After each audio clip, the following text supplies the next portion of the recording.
Hi, my name is Shayna from WTI. So if your home treadmill or walking pad is making noise or isn't working as well, then it might be time to lubricate your belt. And the best way to do it is with the spot-on treadmill lubricant.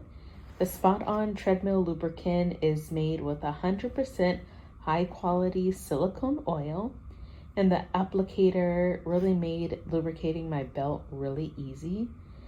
The spot-on bottle comes with an application tube, which is patented from this company, and also a precision twist cap.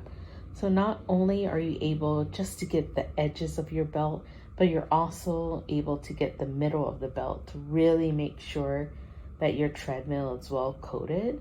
And it's really easy to lubricate. All you have to do is just lift up your belt and insert the tube until you reach the middle and squeeze out the oil. After the belt is well coated, I really like to run my walking pad for 3 minutes just to make sure everything is working smoothly. My walking pad is so much quieter after lubricating, and this spot-on lubricant is going to help keep my walking pad running for years to come, and I hope it will for you. And that's my point of view.